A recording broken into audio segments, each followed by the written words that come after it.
Hello, everyone. Religious fanboy here again. Today we are discussing Touken Ranbu, Hanamaro, Season 1, Episode 12. Um, kind of rundown of, I highly recommend this episode as well as whole series. Um,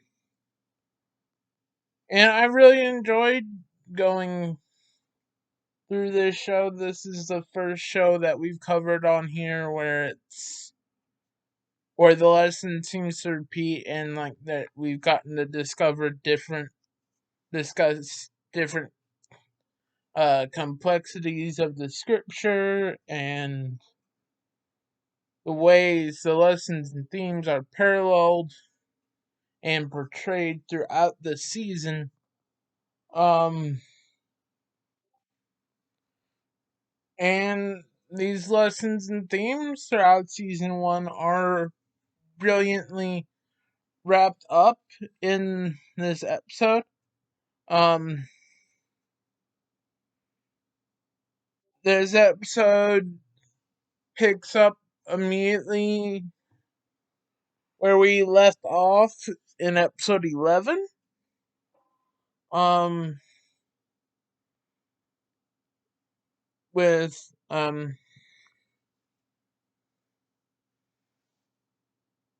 we started off having had Kashu uh going through the list. Uh, Nagasun and Sakamoto, Kanisada, and Kunihiro um waiting on Yayusada. Um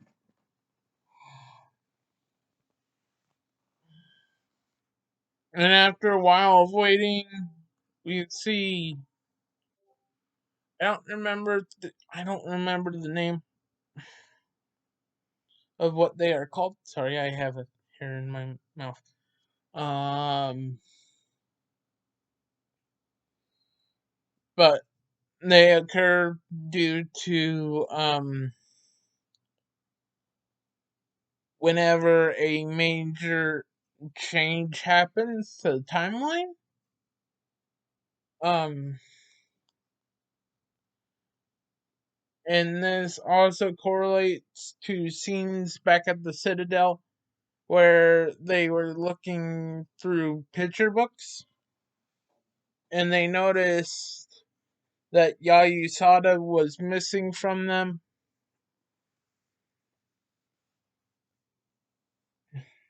And they speculate on whether or not someone at the Citadel is pulling a prank. And that around that time, Minechka realizes that Yayusada is very well might be doing something that has drastic effects on the timeline. Um, and we see the theme of the importance of having people work together and carrying each other's burdens in this type of circumstance through how um, Sakamoto and Nag- Nagason um, had been fighting and bickering a lot of episode 11 prior to going on the mission. Um, but in this episode, we see lots of really cool animation fight sequences of them fighting together, both with swords aiding each other that way, and we see Sakamoto helping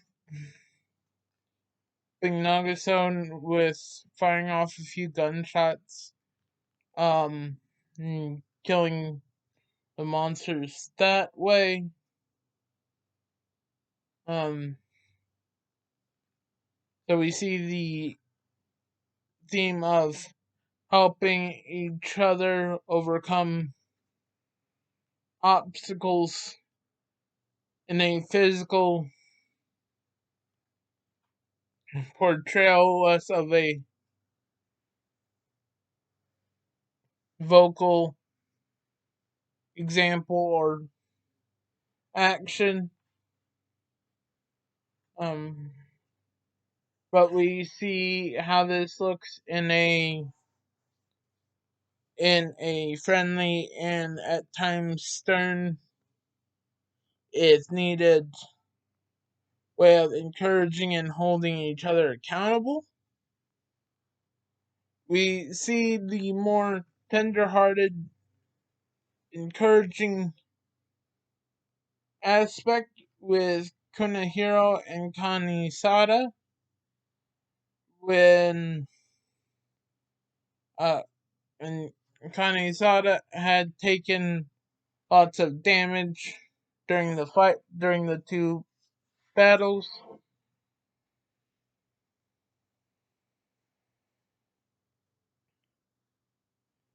But Kanisada was able to recover and help finish the fight and reassure and comfort Kunihiro that was crying because he was worried about Kanisada potentially dying if he didn't get out of the fight.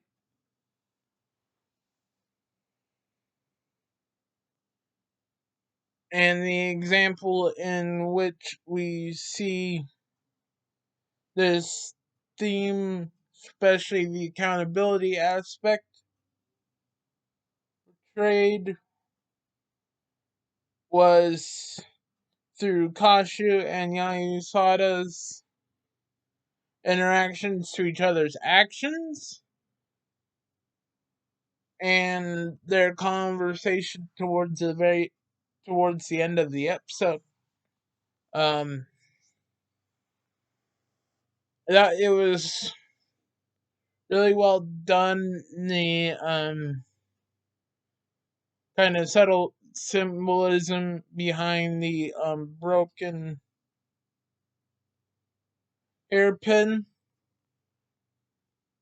that um that Yayusada had in his hair as a reminder of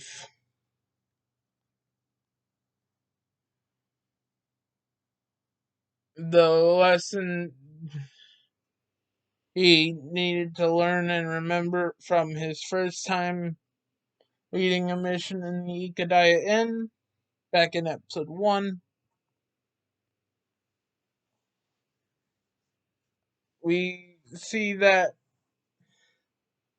actually had broken in episode 11, but there was a slow moment where we saw Kashu walk in, and among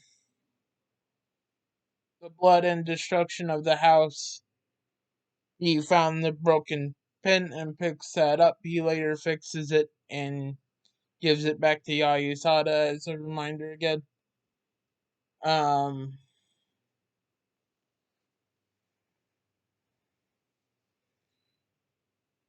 and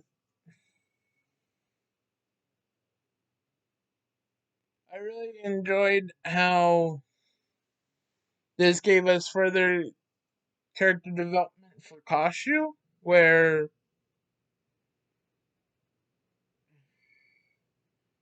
he valued himself on his own skill in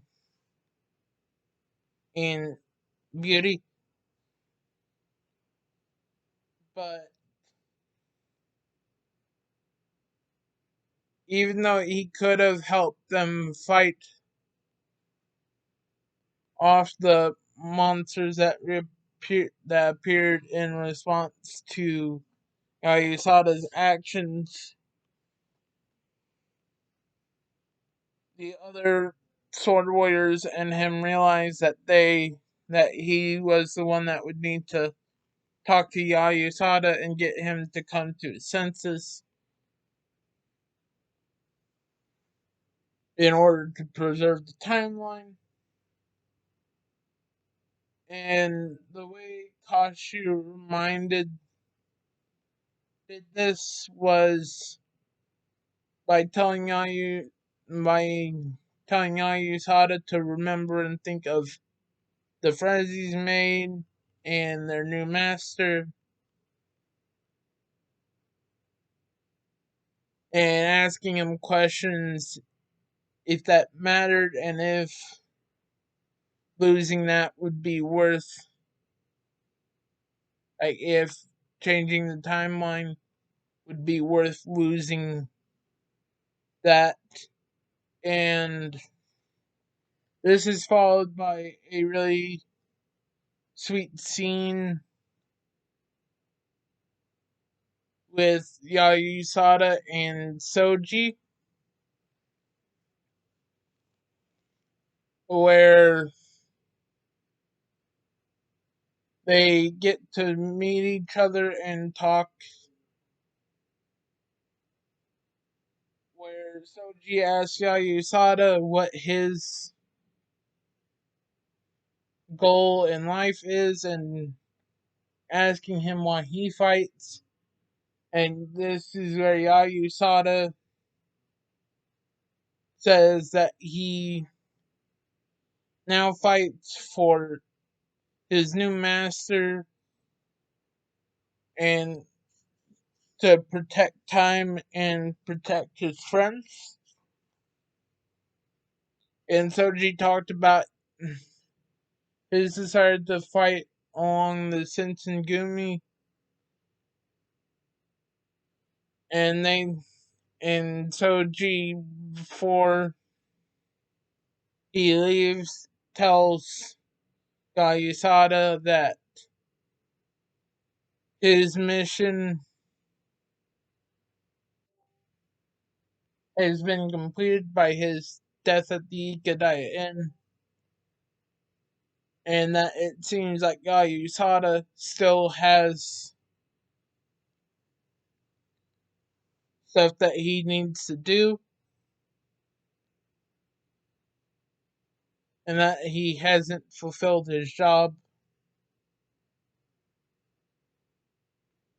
And that, along with his conversation with Kashu, is what leads to him finally leaving with the other sword warriors back to the Citadel. And the episode ends with Yayusada going off somewhere to get stronger, and it jumps forward a bit to when Yayusada returns and he is welcomed by the Sword Warriors again, including Kashu. And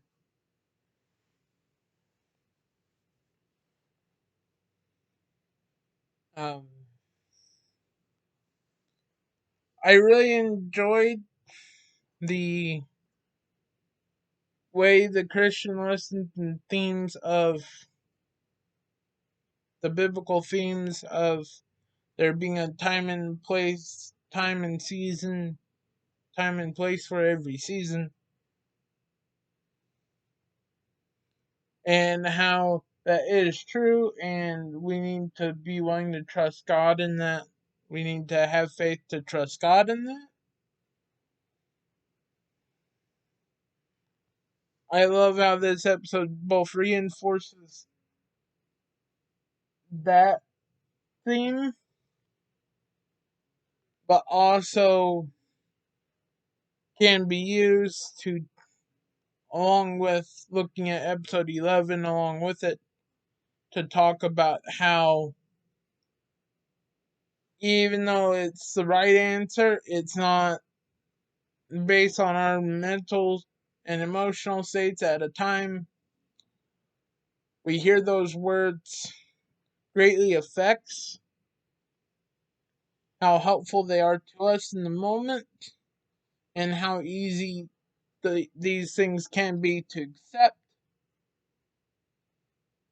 and how when it is hard for us to accept them, the world and our struggles and what God is calling us to at the time, that we can be grateful that God has placed fellow Christians in our lives to help us along the way of our walk with God as we live life with each other and with God. And yeah, I'm gonna read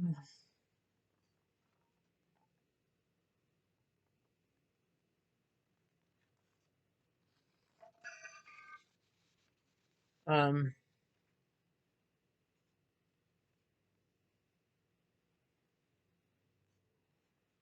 two Old Testament texts. One is from Ecclesiastes chapter 8, which says, "For there is a time and a way for everything, trouble, although man's trouble lies heavy upon him." This goes to, this appears to go along with the idea of how even though God is calling us to a place and to an action for a reason that we may or may not know at the time, or until that season has passed, in order to us for us to fully understand why God called us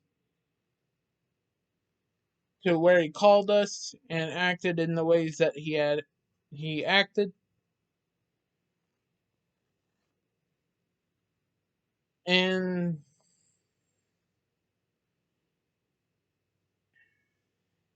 yeah. And the next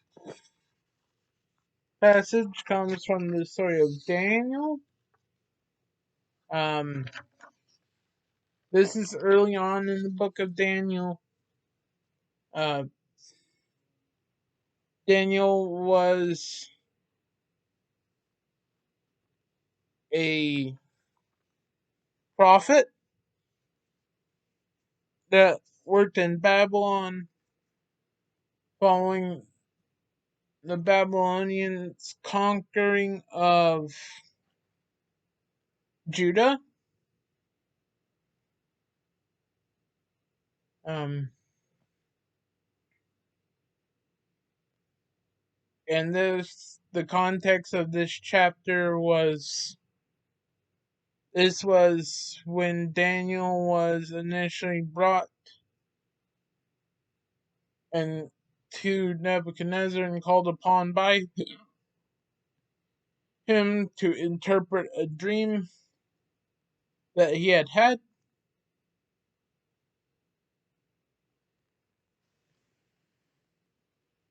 This book is also thought to be possibly written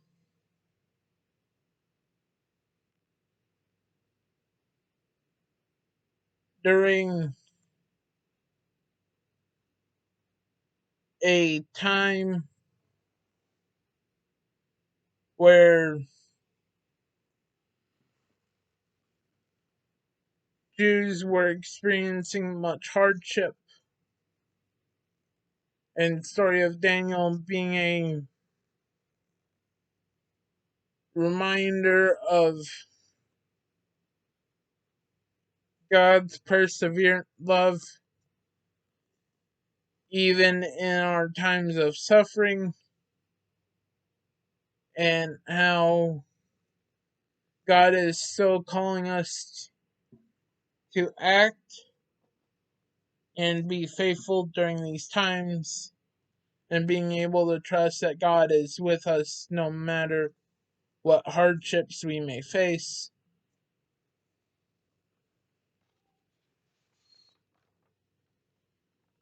And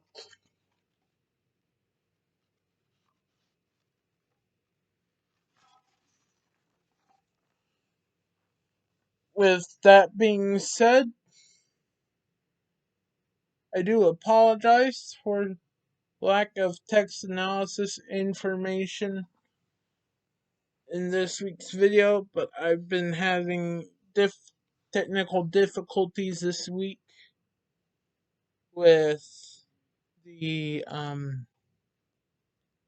Accordance Bible software that I usually use. And